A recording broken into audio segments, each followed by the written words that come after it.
Is the Republic of Somalia now set to regain full control of its territories? I'm Beatrice Marshall. Welcome to Talk Africa.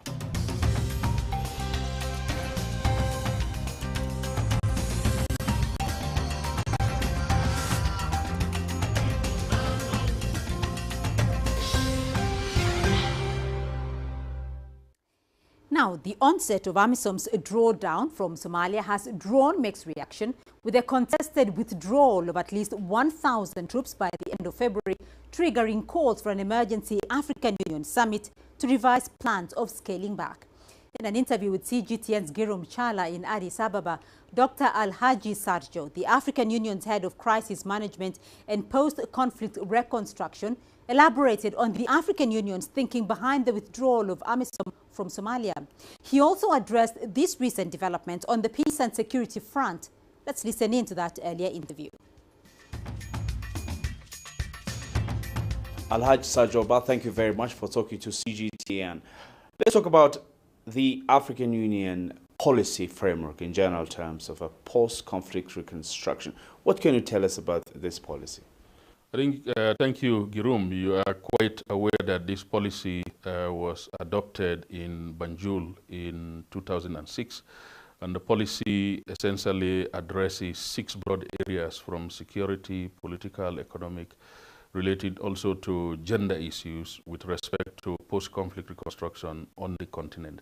And I think the overarching objective of the policy is to ensure that we build sustainable peace in countries that have gone into conflicts or those that are dealing with very difficult transitions. So it's a very comprehensive policy that is in place that helps us and gives us the mechanisms and the tools to respond to the post-conflict challenges or the challenges that are often associated with difficult transitions. The African Union somehow is now feeling that the number of the 21,000+ troops on the ground should be downsized, and at the end of the day, Amisom should leave Somalia, giving responsibilities for security forces of the country. But in general terms, what has prompted, what has informed this decision? Let's just begin with that. I think it should be put in its right perspective. Amisom, or any peacekeeping mission for that matter, whether it's MONUSCO in DRC, MINUSMA in Mali, is not a substitute for the national authorities.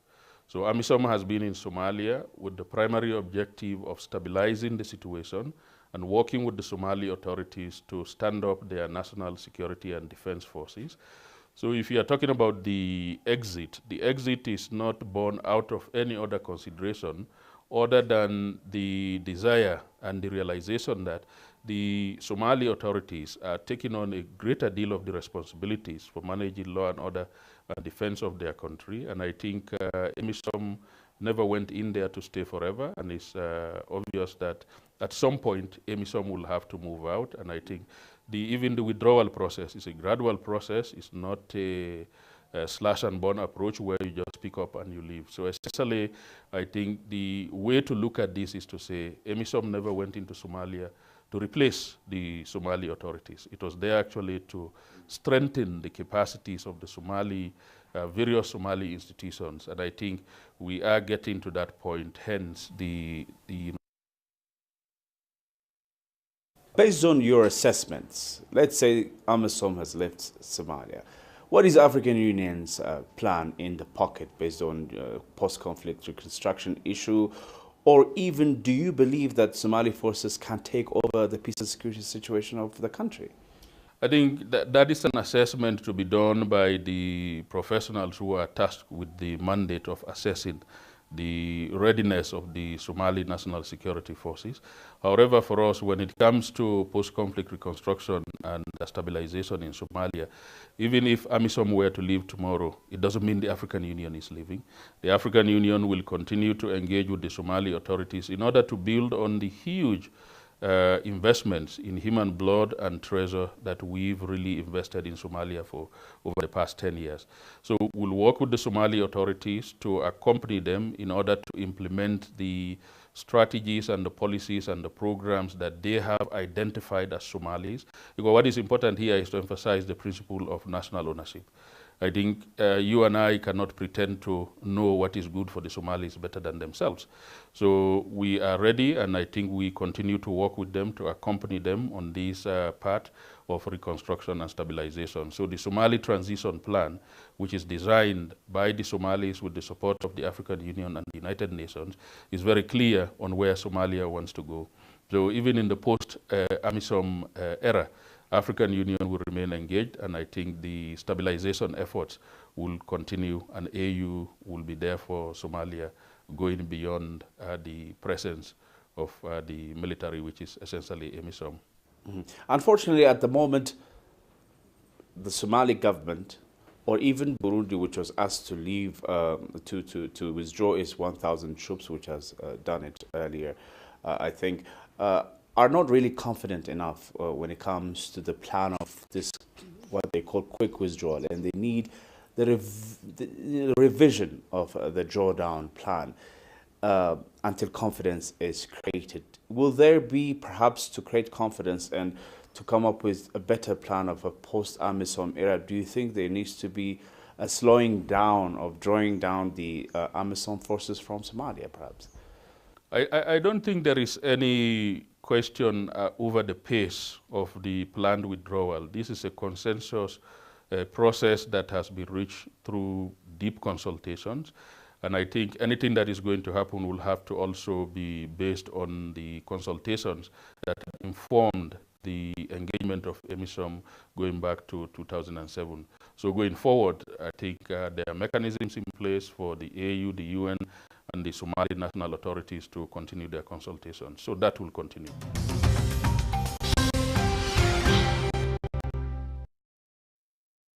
Well, let's broaden this discussion a little bit more, and to help us delve into Amisom's concept of operations and the implications of the gradual exit from Somalia, I'm now joined by Meresa Kasu in Addis Ababa. He's a researcher with the Institute for Security Studies. Also joining me in studio is Dr. Mustafa Yusuf Ali, a conflict resolution expert and co-founder of the Horn International Institute for Strategic Studies. Gentlemen, thank you for joining me in this discussion. Dr. Mustafa, let me start off with you, because let's look at the concept as it is evolving now with Amisom, though, because the African Union is gradually scaling back its true presence in Somalia. From 21,500 force, it will have exited Somalia by 2021. First of all, your take on that withdrawal? Amisom should not be withdrawing at this point in time. And there are a number of reasons that as to why it is a wrong time for Amisom to exit. One is that Al-Shabaab still controls large part of the hinterland. From Kismayu to Mogadishu is a place where Al-Shabaab is controlling parts of, or significant parts of Shabelle area. Al-Shabaab is still in control of that area. If you look at just across the border from Kenya, Al-Shabaab is still controlling large swaths of land and territory in that part. And therefore, if Amisom is going to withdraw or draw down at this point in time, it will be sending wrong signals to Al-Shabaab. Secondly, Beatrice, is the ideology. Al-Shabaab's ideology is still very potent and powerful in the hinterland, in the rural parts of Somalia. And that is something that Amisom and the countries in the region and the United Nations should start working on how they're going to deal with the ideology. All right, Meresa, let's get your thoughts, though. Amisom should not be withdrawing from Somalia at this point. Do you agree? It's not a withdrawing now, it is a reduction of forces. So if the reduction of forces is to balance the mission in terms of having the civilians and the police component, to increase the civilian and the police component, that is fine. But the withdrawal will give a signal to Al-Shabaab, as the first speaker say. It will give Al-Shabaab the confidence to do its military attack. Well, Meresa, though, the idea is that the troops will have exited Somalia in total by 2021. This is like barely, 3 years away, though. Is the Somali National Army, though, and the police, as you mentioned, is it able to stabilize Somalia at this point? Not really. But for the last 12 years now, Amisom with heavy military has been in Somalia and fighting Al-Shabaab, but still Al-Shabaab is there. The threat posed by Al-Shabaab is there. Maybe some cases is increasing. It's not only Al-Shabaab now, the ISIS is also have a fertile grounds in Somalia. The threat of terrorism and violent extremism in Somalia is growing. That is clear. But the question is this type of violation or attack can be downgrading by military? Amisom is basically a military operation. So what I say to the downsizing, if the downsizing is to increase the other components, I say the civilians and the policies, so that to work on the political engagement, even engaging with all actors in Somalia, including Al-Shabaab, that will be good. But if simply is for the interest of downsizing, exit, that will not help. Right. What do you think, though, would have informed this decision by the African Union? What would have informed this decision to withdraw the troops gradually in that manner? I think the Western countries in the West are pushing the African Union to draw down. I think it's tied to funding. Some of the countries in the West are tired of putting money that some may look or consider as bottomless pit, so to speak. And there seem to be very, even though the military approach has pushed back Al-Shabaab, which is now on its back foot, we still see that many in the West are saying that they cannot continue to fund this kind of operation. And there's been a very clear roadmap to actually empower Somali security forces and services, but that is something that hasn't been done very well. I do want to come to your thought of that the international community is perhaps getting a little bit fatigued with what is going on in Somalia, because the EU delegation ambassador to Somalia, Michelle Kovon Uso, once said, and I quote, "We know that Al-Shabaab has not been defeated. We are committed to the mission, but there are other missions to be accomplished in other areas, and we have to give our support." Where does this leave Somalia then? Yeah, this is not going to be a good thing for Somalia. If at all, then the thinking by the EU and other supporters is that they have other issues to deal with elsewhere. Now, look here, Somalia has been burning for the last so many years. Somalia has been under trouble. Even before Al-Shabaab came onto the picture, Somalia has been in trouble for a number of years. Now, 2007, 2008, Al-Shabaab came onto the scene and has been waging this war of attrition, fighting off whatever government that is in Somalia. Now, this tells you that the countries in the West will not be able to see through this mission, and therefore the African countries have to step in and deal with this issue. Marissa, I'll come back to you again, because the UN Secretary General had expressed reservations in 2017, saying that the Amisom troop cuts were not realistic. What exactly has changed since then? The decision comes is two things. One is the Amisom is resource issues. Amisom is dependent. So the interest of international partners to support Amisom is down. On the other hand, there is a commitment, interest from the Somalian local actors, government, including the government, so that the international community have much interest to support directly to Amisom, to the Somalia security forces rather than the African Union mission in Somalia. So for these two reasons, I think the withdrawal is, the reduction is decided. So it is a little bit confusing, in fact, but nothing has been changed in terms of realities on the ground. Kenya particularly has been quite vulnerable in this regard. How is Kenya receiving this news? What is Kenya's view on the troop withdrawal? Yeah, I don't think Kenya is for the drawdown, to start with, for the very simple reason that Al-Shabaab is still active in the hinterland. As I said earlier, between Kismayu and Mogadishu, significant parts of Shabelle areas, and just across the border in Somalia.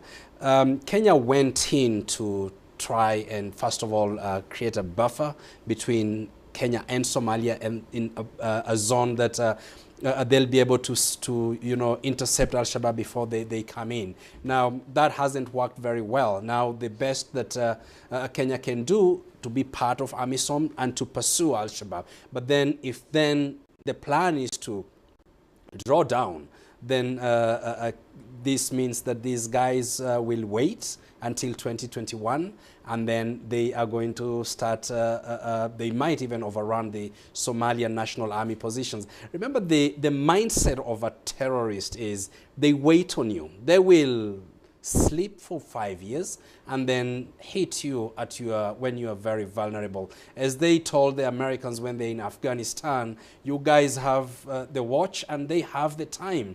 And so they've waited on the Americans in Afghanistan. Now Americans actually have to go to the negotiating table, and today is speaking to the Taliban so that they can finish up this conflict, if at all they're going to do that through negotiation. Maressa Kasu and Dr. Mustafa Yusuf Ali, do stay with us for the moment. We'll continue with this discussion. For now, we'll take a short break, but do stay tuned. The conversation continues on Talk Africa in a moment. Stay with us.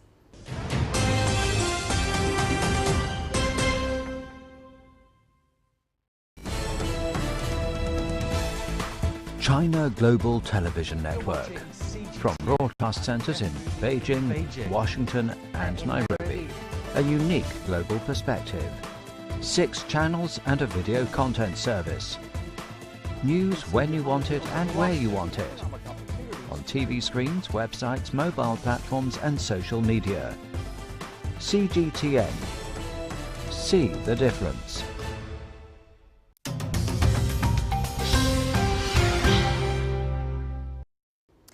Welcome back to Talk Africa. Maressa Kasu still with us from Addis Ababa. Dr. Mustafa Yusuf Ali still with us here in Nairobi. Let's continue this discussion because I do want to come to you, Dr. Mustafa. Burundi has raised concern about that troop reduction and has actually called for a special summit to discuss this issue. What exactly are Burundi's concerns? Yeah, well, partly is just like the other countries, the troop contributing countries, Burundi is concerned that, there isn't much, the Amisom has succeeded to some extent, but it has not achieved all the objectives that it had when it went into Somalia. The second point here is that the Somali National Army is still incapable of containing Al-Shabaab, and therefore, if the drawdown is to start happening in the way that is being planned, then what will happen to SNA is that most likely they will just be overrun by Al-Shabaab in certain areas, and they'll just be, withdraw to Mogadishu. And this is not just a concern for Burundi only, but also the concern for many other troop contributing countries that are present in Somalia. Because there are other countries involved as well, Ethiopia, Djibouti, Kenya, and Uganda. Maressa, do you think that these other countries in the region also share Burundi's concerns regarding the troop drawdowns? Yeah, I think so. I think, yes. The concern that I would share is the decision is the 1,000 soldiers are only from Burundi. So Burundians are concerned once they reduce their forces from about 5,000, it's reducing 1,000, meaning they will remain around 4,000. So they have a concern with small contingent. They will not able to defend even themselves and others on the ground. And the next time is also they are just requesting on proportional reduction. The 1,000 should be from the all contributing countries, from Kenya, Uganda, Ethiopia, and Djibouti. But from the other countries, Yes, I didn't see any response from other countries, but that withdrawal from Burundi will complicate the reductions because they don't accept the decisions. So they recall for a meeting and further discussions and to revert the AU decisions. Is it a possibility, though, Mustafa? That this is going to go ahead. You see, what will happen here, Beatrice, is that Burundi is going to feel so vulnerable that they may say that they are withdrawing the other 4,000 immediately. Now, if you look at the way a troop formation or the way they have in their various sectors, is that you'll have the troop contributing country, whether it's a brigade or whatever you have. And then outside of that, in the outliers, you'll have the Somali National Army in the vicinity. Now, if you look at the way Al-Shabaab has been operating, for example, when it attacked the Kenyan camp in El Ade, they basically just went in. And what happened is that the sentries were taken by surprise. If they are going to deploy this kind of tactics, it means actually that we should be having a surge rather than a drawdown. You need more troops to be able to carry out surveillance. And you need this. The 5,000 Burundians also need some kind of protection. They are not fighting all the time. And therefore, if you reduce that by 1,000, are Burundians going to believe that the SNA are going to provide sufficient protection to the various camps that Burundians are in? I don't think that is going to be possible. And therefore, this particular debate that is ongoing, if we are really going to look at the reasons that Burundi have given forth, I think they should be allowed to still keep the 1,000. And in my opinion, all the other countries should be allowed, or enough resources should be put in place so that there could be a surge before an eventual drawdown. So, Marissa, the last few months, though, has seen a more stable and secure Horn of Africa region. With the troop drawdown there, what kind of impact are we likely to see, you know, in Ethiopia, in Djibouti, in Kenya, generally in the Horn of Africa area? I think that is clear. The force reduction and its implications on Al-Shabaab and the ISIS, they will definitely have more confidence that Amisom is weak and they are on the start of withdrawing, and then they will enhance their own asymmetric attack and other means of attack, so that they will show all their capabilities in Somalia. So I feel afraid that this withdrawal, if there is no other means, like for example, I said earlier, if the reduction is to configure the ability of the mission, that is fine. But if it is simply for withdrawal, then it will be a loss for Amisom that has been gained for the last 12 years. The African Union, though, has come up with a concept known as the concept of operations, so, you know, that will guide Amisom's activities through to 2021. Take us through the exit plan. I think one is the reconfiguration of the brigades that are there to provide more protection to civilian population in the built-up areas. And this population, the civilian population, has been terrorized by Al-Shabaab. That's one of those bits that is there, Beatrice, in that particular concept. The other is to, in this areas of security, is to train and build up the capacity of the Somali police, the Somali intelligence, the Somali National Army to be able to take over from the troops that will be drawing down from the Amisom, various Amisom sectors. Now, the other bit is to encourage political resolution of some of the conflicts that they've been trying to do. We saw Mukhtar Robo decamping from Al-Shabaab and joining the mainstream, the mainline politics.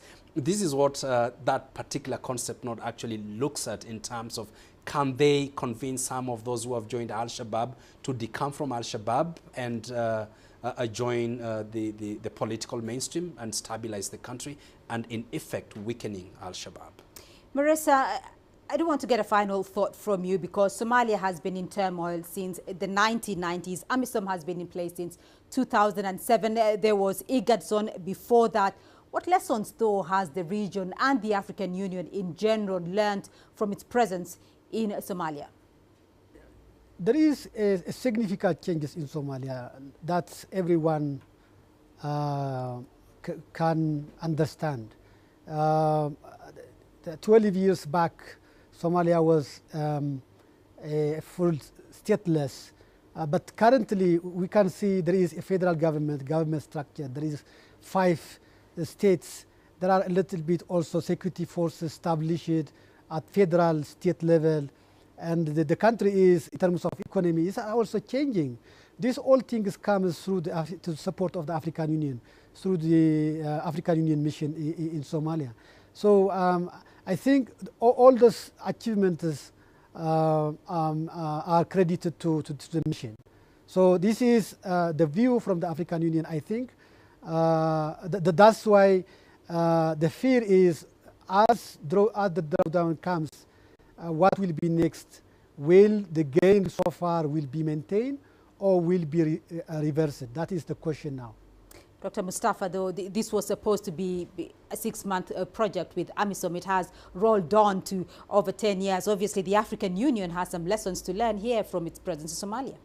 Yeah, absolutely. And one is to not think that you can go into a theater of war that is asymmetric in nature and within 6 months deal with decisively with the problem. This is largely an ideological problem to a large extent and to a smaller extent military. And even though Amisom has tried, has struggled to actually get part of the part of the land that was controlled by Al-Shabaab and handed that back to the Somali National Army, it still has a long way to go. The other lesson, and that's important, is that multilateralism is an important way to deal with the challenge that Somalia has been going through. As long as that multilateralism is to build the capacity of the Somalia. Now, if Amisom draws down by 2021, what will happen is that Somalia will bilaterally engage Turkey, engage Qatar, maybe even engage Russia to come in and help them. And that might cause other challenges that are of security in nature.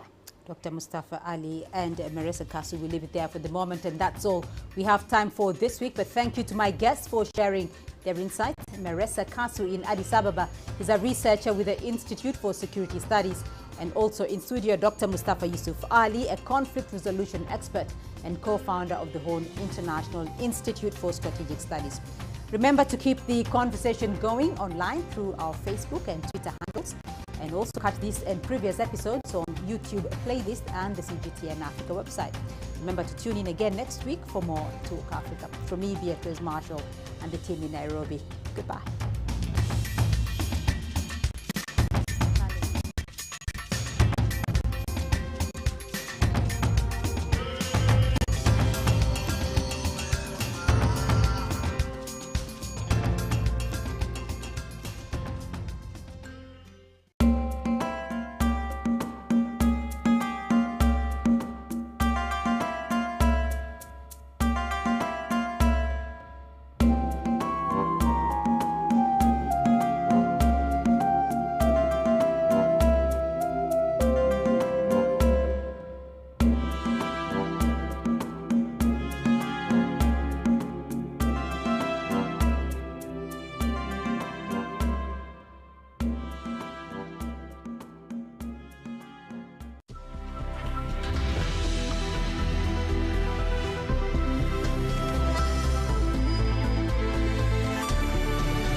This is CGTN, China Global Television Network.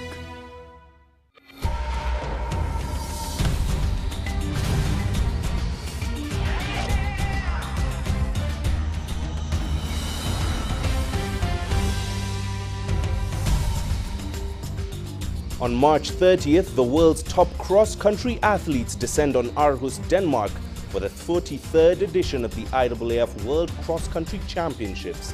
East Africa's athletics powerhouses are in the middle of selecting their finest to go in search of gold at the event. In Kenya, the process of putting together a team for Denmark got underway on Saturday in Eldoret. On Matchpoint tonight, we see if African teams can replicate their form in Kampala 2 years ago and whether they'll be ready this time around. Hello and welcome to Matchpoint here on CGTN. It's the sports program bringing you all things African sport, both from the